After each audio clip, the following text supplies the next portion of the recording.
Britain में आए सियासी भूचाल से तो पूरी दुनिया वाकिफ है। बोरिस जॉनसन इस्तीफा दे चुके हैं और अब तलाश हो रही नए प्रधानमंत्री की, और यही नाम आता है ऋषि सुनक का।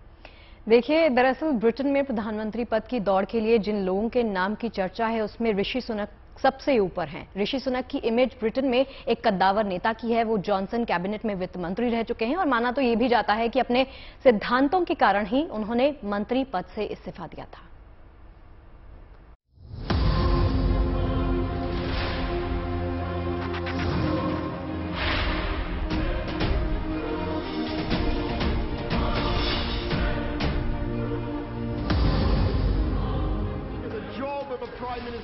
किसी ने नहीं सोचा था कि बोरिस जॉनसन को इस तरह अपना पद छोड़ना पड़ेगा। इस्तीफे के बाद भी जॉनसन अपने दांव चल रहे हैं, लेकिन सच तो ये है कि सियासी ऊंट दूसरी करवट बैठ चुका है। चर्चा नए पीएम के नाम की हो रही है और इस दौड़ में कई नाम चर्चा में हैं। इस फहरिस्त में ऋषि सुनक का नाम भी शामिल है। माना जा रहा है कि उनकी दावेदारी में दम है। ऋषि सुनक ने ब्रिटेन की सियासत में अपनी दमदार छवि बनाई है। वो सिद्धांतों पर चलने वाले नेता माने जाते हैं। यही वजह है कि जब मौका बोरिस जॉनसन और सिद्धांतों में किसी एक को चुनने का आया तो ऋषि ने सिद्धांतों का चुनाव बेहतर समझा। कहा तो ये भी जा रहा है कि ऋषि सुनक बोरिस जॉनसन के वो मंत्री थे जिनके इस्तीफे के बाद ब्रिटेन की पूरी सियासी पिक्चर ही बदल गई। ब्रिटेन के नए पीएम का नाम तय होने में अभी अक्टूबर तक का वक्त है, लेकिन माना जा रहा है कि दावेदारों की दौड़ में ऋषि काफी आगे हैं। इसकी वजह उनकी छवि और उनका पार्टी में दबदबा है। ऋषि सुनक इन्फोसिस के सह संस्थापक नारायण मूर्ति के दामाद हैं। वो बोरिस सरकार में वित्त मंत्री के तौर पर काम कर रहे थे। कोरोना काल में बेहतर नीतियों से भी उनका कद काफी बढ़ गया, लिहाजा उनकी गिनती बोरिस जॉनसन के उत्तराधिकारी के तौर पर चल पड़ी है। पीएम पद पर ऋषि सुनक का दावा इसलिए भी मजबूत है क्योंकि ब्रिटेन इस वक्त महंगाई की भीषण मार झेल रहा है।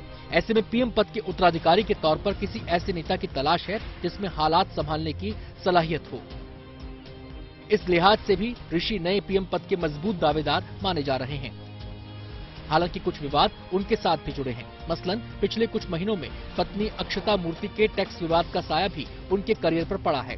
यही नहीं, लॉकडाउन नियम तोड़ने पर जुर्माना लगाए जाने से उनकी छवि भी दागदार रही। फिर भी नए पीएम के तौर पर ऋषि पार्टी में एक बड़े धड़े की पसंद माने जाते हैं। फिलहाल तो ब्रिटेन की सियासत इन्हीं नामों के इर्द गिर्द घूम रही है, लेकिन यूके का अगला पीएम कौन होगा ये अक्टूबर तक ही साफ हो सकेगा। Bureau report, good news today. देखिए, वैसे ब्रिटेन में चर्चा केवल ऋषि सुनक की ही नहीं है, उनकी पत्नी भी सुर्खियों में है। सुर्खियों में होने की वजह है एक तस्वीर। इस तस्वीर में वो हाथ में चाय की एक ट्रे लिए दिखाई दे रही हैं। ट्रे वाली ये तस्वीर वायरल हो चुकी है। इस तस्वीर को ब्रिटेन में बड़े संकेत के तौर पे देखा जा रहा है। आखिर ऐसा क्या खास है इस तस्वीर में, क्यों ये तस्वीर वायरल हो रही है, और इस ट्रे वाली तस्वीर को ऋषि की ताजपोशी से जोड़कर क्यों देखा जा रहा है, पूरी कहानी इस रिपोर्ट में। हाथों में चाय की ट्रे लिए ये तस्वीर बोरिस जॉनसन सरकार में वित्त मंत्री रहे ऋषि सुनक की पत्नी अक्षता की है। ये तस्वीर इन दिनों सोशल मीडिया पर खूब वायरल हो चुकी है। इस तस्वीर में ऋषि की पत्नी अक्षता मूर्ति अपने आवास के बाहर पत्रकारों के लिए ट्रे में चाय और स्नैक्स ले जाती नजर आ रही हैं। दरअसल लंदन में 6 जुलाई को कुछ पत्रकार और फोटोग्राफर ऋषि सुनक के फ्लैट के बाहर जुटे थे। वो ऋषि सुनक की एक झलक का इंतजार कर रहे थे ताकि उन्हें अपने कैमरे में कैद किया जा सके। इस बीच सुनक की पत्नी अक्षता हाथ में चाय और बिस्किट की ट्रे लेकर बाहर आई। उन्होंने पत्रकारों को चाय बिस्किट दिए और फिर चली गयी। अक्षता सुनक की ऐसी ही मिलती जुलती एक और तस्वीर मीडिया में वायरल है। फर्क सिर्फ ट्रे का है और ट्रे में रखी चीजों का है, जबकि अक्षता की ड्रेस भी वही लग रही है जो पहली तस्वीर में है। ब्रिटिश मीडिया ने न सिर्फ ये तस्वीरें अपने ट्विटर हैंडल पर शेयर की हैं, बल्कि एक वीडियो भी जारी किया है जिसमें अक्षता घर के बाहर पत्रकारों के लिए चाय बिस्किट लाती दिखाई दे रही हैं। भारतीय अरबपति कारोबारी NR नारायण मूर्ति की बेटी और ब्रिटेन के पूर्व मंत्री ऋषि सुनक की पत्नी अक्षता के इस बर्ताव की तारीफों के पुल ब्रिटिश मीडिया में खूब बांधे जा रहे हैं। लेकिन ये तस्वीरें एक और वजह से चर्चा में हैं। अब इसे महज इत्तेफाक माना जाए या फिर कुछ और। ऋषि सुनक की पत्नी अक्षता की ट्रे में चाय स्नैक लेकर बाहर आने की ये तस्वीरें चर्चा में इसलिए है क्योंकि इन तस्वीरों को बोरिस जॉनसन की इसी तस्वीर के फोटोग्राफ के साथ जोड़कर देखा जा रहा है। 2018 में बोरिस जॉनसन भी ठीक इसी तरह अपने घर के बाहर फोटोग्राफर्स के लिए चाय की ट्रे लेकर पहुंचे थे। उस वक्त बोरिस जॉनसन प्रधानमंत्री नहीं थे और मुस्लिम महिलाओं के बारे में आपत्तिजनक बयान देने के मामले को लेकर विवादों में थे। ऋषि सुनक भी अभी ब्रिटेन के प्रधानमंत्री नहीं है। वो जॉनसन कैबिनेट से इस्तीफा दे चुके हैं, लेकिन उन्हें ब्रिटेन के नए प्रधानमंत्री के मजबूत और तगड़े दावेदार के रूप में देखा जा रहा है। 5 जुलाई के बाद से ऋषि खुद सार्वजनिक तौर पर कहीं भी दिखाई नहीं दिए हैं, लेकिन उनकी पत्नी की ये तस्वीर चर्चा में जरूर है। Bureau report, good news today. Agniveer योजना को लेकर एक पावरफुल तस्वीर आज हम आपके सामने रख रहे हैं। देखिए युवाओं में कैसा है अग्निवीर योजना को लेकर ये पूरा जज्बा। औरैया से तस्वीर सामने आई है। आपको बता दें कि औरैया जिले के युवा सेना के अग्निवीर बनने के लिए कड़ी तपस्या कर रहे हैं। मकसद एक है, वो है देश सेवा। इनका मानना है कि सेना की वर्दी 4 साल के लिए मिले, चाहे 40 साल के लिए, राष्ट्र रक्षा में सब जायज है।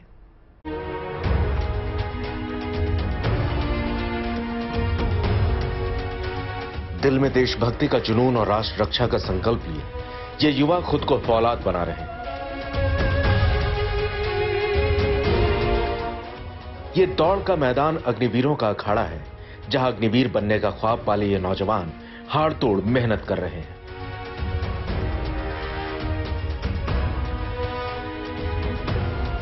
ये तस्वीरें औरैया के एक छोटे से गांव की है, जहां गांव के मैदान से इन युवाओं के दिन की शुरुआत होती है। यहां क्या दिन क्या रात, क्या धूप क्या छांव, क्या गर्मी क्या बरसात, अनुशासन में रहकर खुद को तैयार करना कोई इन छात्रों से सीखे। एक देश के लिए है, देश की सेवा करना चाहते हैं। 4 साल से लगभग कर रहे हैं तैयारी। बेटर है, हर युवा को मौका मिलेगा 4 साल में, और 100% जाएंगे, उसमें 75 रिटर्न होंगे, 25 परमानेंट होंगे। ये युवा अग्निपथ पर चलने के लिए पूरी तरह से तैयार है। दिल में जोश है, कुछ कर गुजरने का जुनून है, देश के लिए मर मिटने की चाहत है। और सबसे बड़ी बात, इन युवाओं के लिए ये कोई मायने नहीं रखता कि उनकी सेवा 4 साल की है या फिर 20 साल की। ये युवा 4 साल तो क्या, 4 दिन के लिए भी देश की सेवा करने को तैयार है। इनकी बस एक ही ख्वाहिश है, और वो है सेना में जाकर देश की आन बान और शान के लिए मर मिटना। एजुकेशन बीएससी फर्स्ट ईयर चल रही है और कंपटीशन की तैयारी सही है, बस तैयारी अपनी तैयारी कर रहे हैं, और जो भी सरकार का निर्णय है उसको करेंगे। इन छात्रों को ट्रेनिंग देने वाला कोई नहीं, मगर इन्हें इस बात का कोई मलाल नहीं। संकल्प सबका एक है। पिछले दिनों अग्निवीर स्कीम को लेकर जहां देश भर में जबरदस्त विरोध प्रदर्शन हुआ, वही सेना में जाने की तैयारी कर रहे इन युवाओं की अग्निवीर योजना को लेकर न कोई सोच बदली और न ही इनकी फौज में जाने का जज्बा कम हुआ है। Surya Sharma, Auraiya, good news today. और बात पूर्वोत्तर के राज्य असम की, जहां बाढ़ प्रभावित जिलों में जनजीवन पटरी पर लौटने लगा है और अब बाढ़ प्रभावित जिलों की संख्या घटकर 15 रह गई है। जी हां, सरकार की ओर से बाढ़ प्रभावितों की मदद के लिए 24 घंटे राहत कार्य चलाया जा रहा है। सरकारी एजेंसियों की कोशिश है कि जल्द से जल्द बाढ़ की मार झेलने वाले इलाकों में बिजली सप्लाई के साथ सड़कों को दुरुस्त किया जा सके।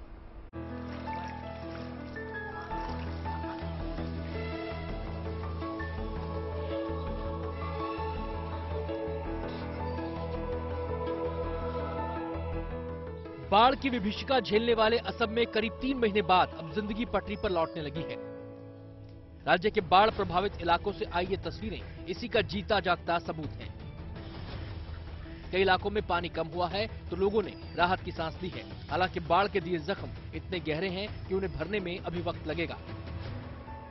मगर राहत की बात यह है कि राज्य के बाढ़ प्रभावित जिलों की संख्या 32 से घटकर 15 रह गई है। इन जिलों में सरकारी एजेंसियां लगातार लोगों की मदद में जुटी हैं ताकि जल्द से जल्द लोगों तक राहत सामग्री पहुंचाई जा सके।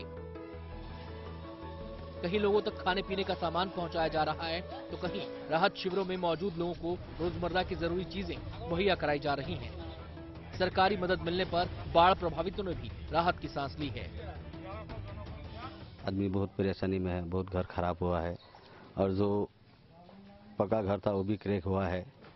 सरकार की तरफ से रिलीफ दिया है और ऐसे चल रहा है। अभी तिरपाल उरपाल दिया है, लेकिन आदमी घर आने तक कम से कम 3 महीना लग जाएगा। Assam state disaster management authority के मुताबिक 15 जिलों के 837 गांव में 9,68,000 लोग अब भी बाढ़ की मार झेल रहे हैं, जबकि 19,589 हेक्टेयर से अधिक फसल बाढ़ में चौपट हो चुकी है। वहीं 1,35,000 लोगों ने अभी भी 266 राहत शिविरों में शरण ले रखी है। सरकारी मदद तो लोगों को मिल रही है, लेकिन लोग इसके नाकाफी होने की शिकायत कर रहे हैं। रिलीफ तो सरकार ने दिया था, लेकिन एक आदमी को 800 ग्राम 900 ग्राम मिला है चावल, दाल का 150 ग्राम, तेल का 40 ग्राम, नमक का 20 ग्राम मिला है। बांधपानी आने के बाद दो बार पाया है हम लोग। राज्य में ब्रह्मपुत्र और उसकी सहायक नदियां इस तबाही के लिए जिम्मेदार हैं और अभी भी कुछ इलाकों में ब्रह्मपुत्र की सहायक नदियां खतरे के निशान से ऊपर बह रही हैं, जिसकी वजह से कुछ जिलों में पानी का स्तर नहीं घटा है। इस वजह से लोग अपने घरों को नहीं लौट पा रहे हैं। अभी ऐसा है, आदमी नमाज पढ़ने की भी जगह नहीं है और हम लोग का ये गांव जो है ना, जो पानी आता है लेकिन निकलने का रास्ता नहीं है। असम में इस बार बाढ़ ने अप्रैल महीने में ही दस्तक दे दी थी, जिसका दायरा इतना बड़ा है कि अभी पूरे राज्य में हालात सामान्य होने में करीब 3 से 4 महीने का वक्त और लगेगा, क्योंकि बाढ़ की वजह से ज्यादातर सड़कें बह चुकी हैं, जगह जगह पुल टूट चुके हैं, बिजली के खंभे और तार टूटे हुए हैं, जिन्हें दुरुस्त करने में सरकारी एजेंसियों को दिन रात मेहनत करनी होगी, तब जाकर पूरी तरह से हालात सामान्य हो पाएंगे। पल्लव बोरा, गुवाहाटी, गुड न्यूज टुडे। चलिए अब रुक करते हैं नोएडा का, जहां पर हाईटेक ट्रैफिक मैनेजमेंट सिस्टम लगाया गया है। इस सिस्टम के तहत शहर के सभी चौराहों पर हाई डेफिनेशन कैमरे लगे हैं। इन कैमरों की मदद से ट्रैफिक नियम तोड़ने वालों को सबक सिखाना आसान हो जाएगा। इसका मतलब ये है कि शहर में 84 चौराहों पर 1065 कैमरों से अब निगरानी रखी जा रही है और जो वाहन चालक यातायात नियमों का उल्लंघन कर रहे हैं उनका चालान काटा जा रहा है। देखिए, ये पूरा सिस्टम जो है केवल ट्रैफिक नियम तोड़ने वालों के चालान काटने के काम नहीं आ रहा, बल्कि ट्रैफिक व्यवस्था को दुरुस्त करने का काम भी करेगा।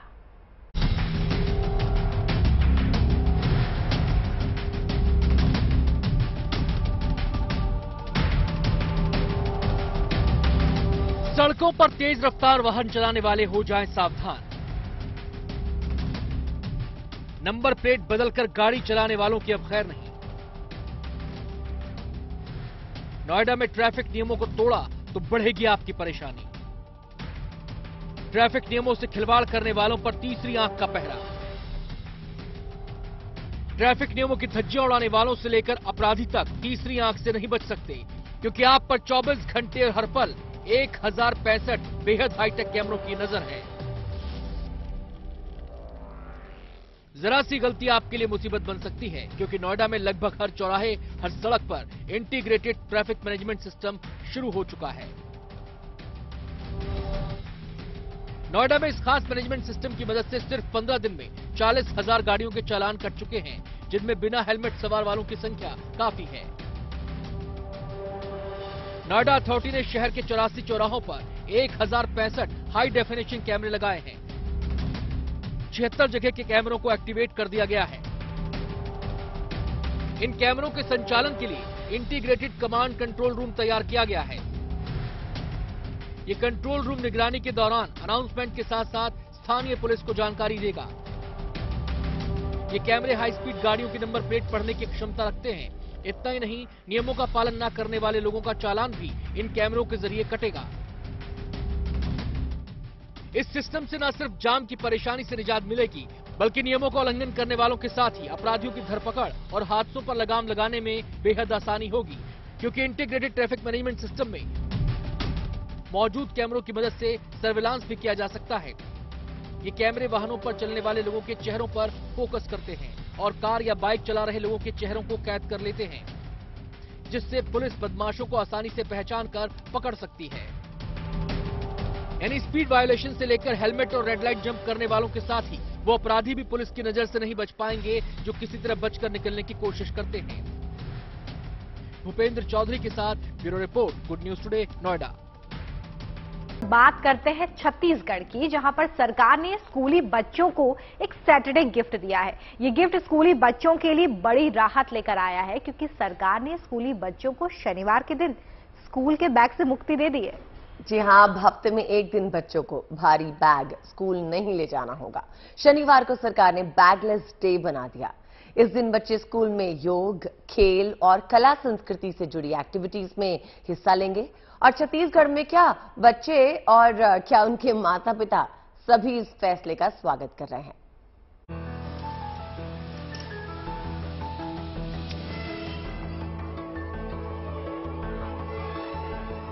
एक ऐसा सरकारी फैसला जो छत्तीसगढ़ में स्कूल जाने वालों के हर मासूम के चेहरे पर मुस्कान ला देगा। एक ऐसा निर्णय जो छत्तीसगढ़ के स्कूली बच्चों के पीठ का बोझ एक दिन के लिए हटा देगा। छत्तीसगढ़ के स्कूलों में अब शनिवार मतलब बैगलेस डे हो गया है। राज्य के स्कूल शिक्षा विभाग ने इसके व्यापक निर्देश जारी कर दिए हैं। इसके मुताबिक अब सप्ताह के प्रत्येक शनिवार को बच्चों को बस्ता लेकर स्कूल नहीं जाना होगा। स्कूल में उनका पूरा दिन योग, पीटी, खेलकूद, संगीत, नाटक, कहानी और ऐसी ही अन्य गतिविधियों में बीतेगा। स्कूली शिक्षा को रोचक, व्यवहारिक और अपने आसपास के माहौल से जोड़ने के लिए ये कोशिश शुरू की जा रही है। राज्य में ये निर्णय कक्षा 1 से 8वीं तक के बच्चों के लिए लिया गया है। स्कूल शिक्षा विभाग ने बैगलेस डे का उपयोग बच्चों के करियर गाइडेंस के लिए करने का भी मॉडल बनाया है।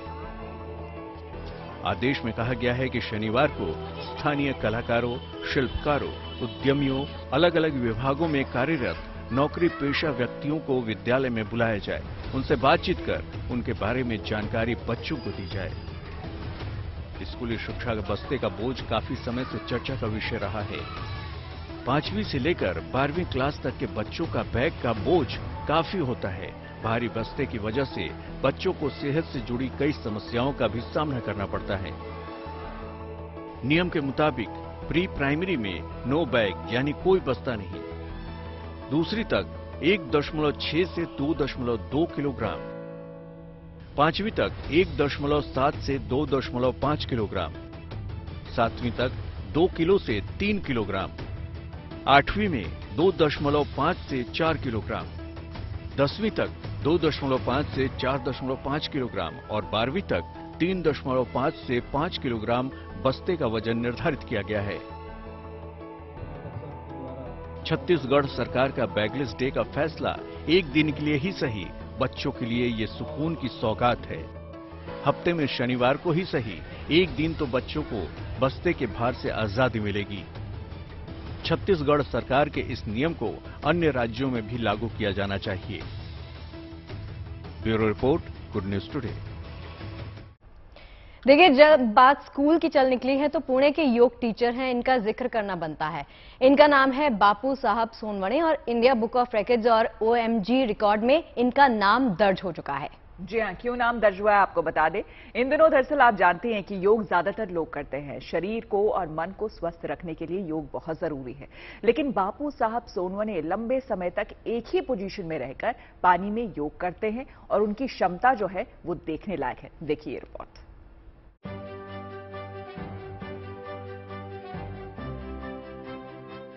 पानी में योग की हैरान करने वाली तस्वीरें। बिना अंगों को हिलाए गहरे पानी में योग। पानी में योग करके बनाए कई रिकॉर्ड्स। अपने अनोखे योगासन से सबको चौंकाने वाले ये हैं पुणे के योग टीचर बापू साहब सोनवणे। जल में योग करके बापू साहब सोनवणे ने अपना नाम इंडिया बुक ऑफ रिकॉर्ड्स और OMG रिकॉर्ड में दर्ज कराया है। सोनवणे की खास बात यह है कि वो लंबे समय तक अपने अंगों को हिलाए बिना गहरे पानी में योग करने की क्षमता रखते हैं।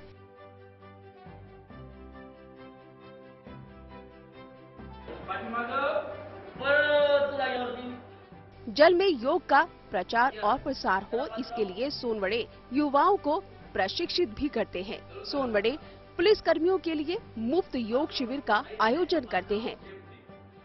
उम्मीद यही है कि आने वाले दिनों में बापू साहब सोनवणे योग को और नई ऊंचाइयों पर लेकर जाएंगे।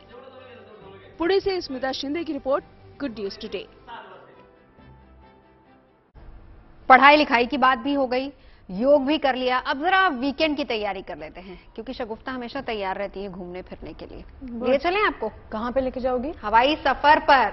और हम बात करते हैं एक नई एयरलाइंस की, और इस नई एयरलाइंस की सौगात जल्दी ही लोगों को मिलने वाली है।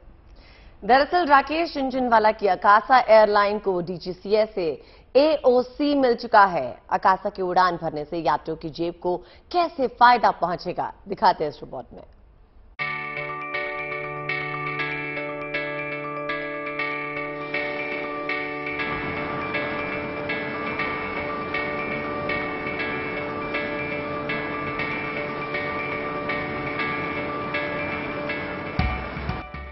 हवाई सफर करने वाले यात्रियों के लिए गुड न्यूज है। जल्द ही यात्रियों को एयरपोर्ट्स पर एक नई एयरलाइंस दिखाई देगी।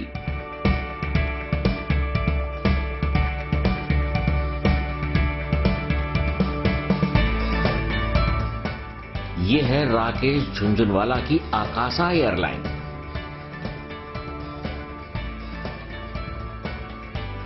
इस नई एयरलाइन को गुरुवार को हवाई उड़ान का लाइसेंस मिल गया है। आकासा एयर को डीजीसीए से एओसी यानी हवाई परिचालक प्रमाण पत्र मिल गया है। ऐसे में आकासा एयरलाइंस की कमर्शियल उड़ानें इसी महीने से शुरू हो जाएंगी। आकासा से हवाई यात्रा के लिए जल्द ही टिकटों की बिक्री की प्रक्रिया भी शुरू हो जाएगी। आकासा एयर अपने पहले बेड़े में जल्द ही 72 बोइंग 737 मैक्स एरोप्लेन शामिल करेगा। कंपनी को 21 जून को पहले बोइंग 737 मैक्स विमान की डिलीवरी मिल चुकी है। बोइंग के इन 72 विमानों में से 18 विमान 2023 तक डिलीवर होने हैं। बाकी 54 विमान अगले 4 सालों में आएंगे। शुरुआती दौर में आकासा एयर की उड़ानें मेट्रो शहरों से टियर 2 एवं टियर 3 शहरों के लिए होंगी। आकासा के आकाश में उड़ान भरने के साथ ही एयरलाइन कंपनियों के बीच जबरदस्त कंपटीशन शुरू होने वाला है। पैसेंजर्स को लुभाने के लिए एयरलाइन कंपनियां डिस्काउंट के साथ ही लुभावने ऑफर पेश कर सकती हैं। इसका सीधा फायदा यात्रियों को मिलने की उम्मीद है। इतना ही नहीं, इस सेक्टर में उतरने वाली सभी एयरलाइंस को बाजार में रहने के लिए प्राइस के साथ साथ बेहतर सुविधाएं देने पर भी जोर देना होगा। भारत में एयरलाइन सेक्टर अभी तक एक उभरता हुआ बाजार है। इसी बाजार क्षमता को टैप करने के लिए कई कंपनियां इसमें पैसा लगाने को तैयार हैं। एयर इंडिया को टाटा ग्रुप द्वारा फिर से संचालित करना, जेट एयरवेज को इस सेक्टर में दूसरी पारी खेलने की तैयारी करना और अब आकासा के डेब्यू से एविएशन सेक्टर में एक नया उत्साह देखा जा रहा है। Bureau report, good news today. देखिए, मतलब तो कुल मिला के घूमने फिरने से है, चाहे आप ट्रेन से घूमें, प्लेन से घूमें या फिर बस से। वैसे घुमक्कड़ी के मामले में हम इंडियंस जो है ना, वो बिल्कुल पीछे नहीं है। मौका मिला नहीं कि बैकपैक कर लेते हैं, निकल पड़ते हैं देश दर्शन के लिए। देखिए, वैसे इस साल गर्मियों का सीजन टूरिज्म सेक्टर और एयरलाइंस के लिए काफी बेहतरीन साबित हुआ है। कश्मीर तो इस बार सैलानियों को इस कदर पसंद आया है कि दिल्ली श्रीनगर हवाई सफर टॉप 3 एयरलाइंस रूट्स में शामिल हो गया है। इस बार श्रीनगर की फ्लाइट्स भी सबसे ज्यादा सर्च की गई हैं।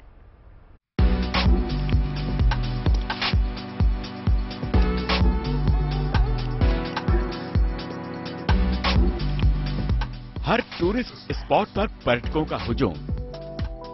सुहाना मौसम भी दे रहा है सैलानियों को सौगात। देश में कोरोना का कहर थमा तो करीब 2 साल से ठप रही टूरिज्म इंडस्ट्री ने सारे रिकॉर्ड तोड़ने की ठान ली। घूमने फिरने के शौकीन लोग नए नए डेस्टिनेशन तलाशने लगे। नतीजा यह हुआ कि देश ही नहीं, इंटरनेशनल डेस्टिनेशंस पर भी भारतीय सैलानियों का सैलाब दिखने लगा। गर्मियों के मौसम में जम्मू कश्मीर देश में सैलानियों का फेवरेट टूरिस्ट स्पॉट बन गया।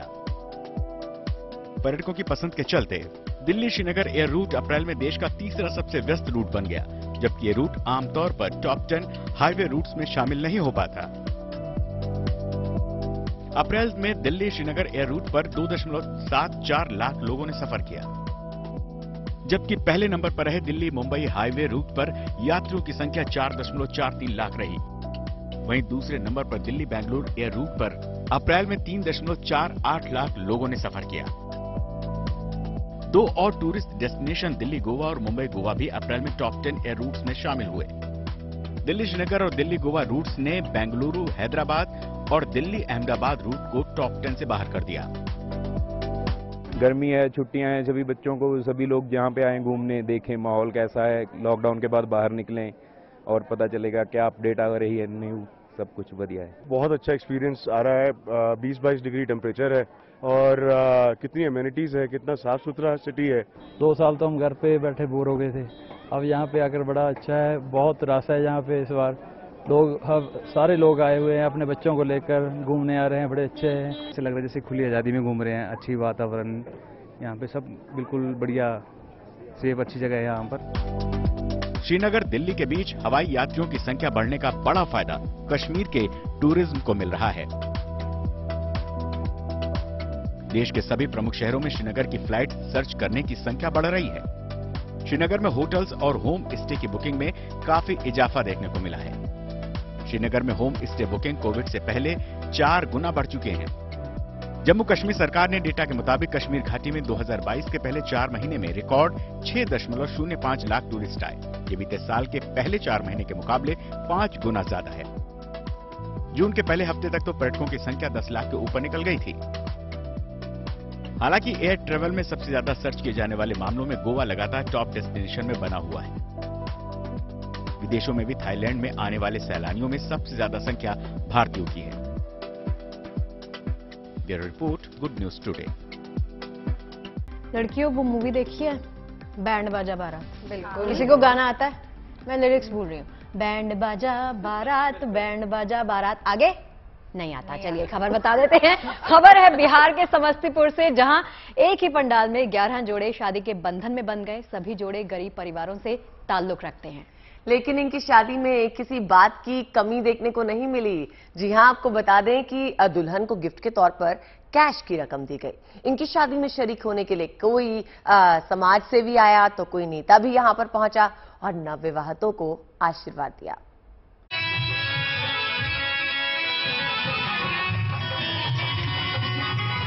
शानदार पंडाल सजा है,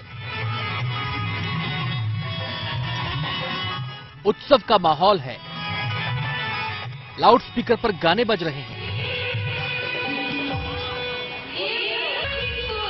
शादी के लिए एक नहीं, कई मंडप बने हैं। मेहमान भी मौजूद हैं। पूरियां तली जा रही हैं, भोज का इंतजाम है।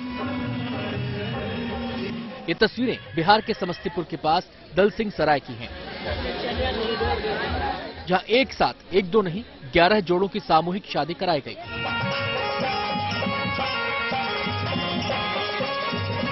एक कॉलेज कैंपस में बने भव्य पंडाल में काफी धूमधाम से शादी का इंतजाम किया गया और 11 जोड़ों को मिलकर नई जिंदगी शुरू करने का मौका दिया गया।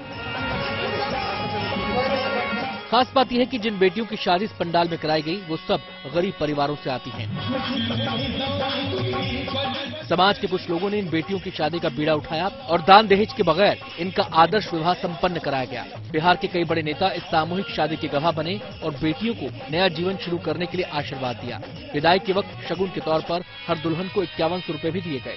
दलसिंह सराय इलाके में हुई सामूहिक शादी की खूब चर्चा हो रही है। इसके जरिए ये संदेश देने की कोशिश की गई है कि समाज के समर्थ लोग वंचित परिवारों की मदद के लिए आगे आएं ताकि सबको खुशी से जीवन बिताने का मौका मिल सके। जहांगीर आलम, समस्तीपुर, गुड न्यूज टुडे। चलिए, अब वक्त आ गया है जब हमारी चाय की केटल जो है वो भी खत्म हो जाती है और हम लगाते हैं खबरों पर भी ब्रेक। जी हाँ, खबरों पे ब्रेक मतलब आपको टाटा कहने का वक्त हो गया है, लेकिन मंडे को मिलना है फिर से। वैसे ना ये एड वाला छोटा ब्रेक नहीं है, ये ब्रेक है पूरे 2 दिन के वीकेंड का। अब मुलाकात होगी मंडे को। और जब हफ्ते के 5 दिन गुजर गए तो पता ही नहीं चला, तो ये 2 दिन भी गुजर जाएंगे। मिलेंगे आपसे सोमवार। बिल्कुल, तो एंजॉय कीजिए अपना weekend. Stay fit, stay healthy, stay positive. Monday ठीक 5 बजे चाय पे मिलते हैं।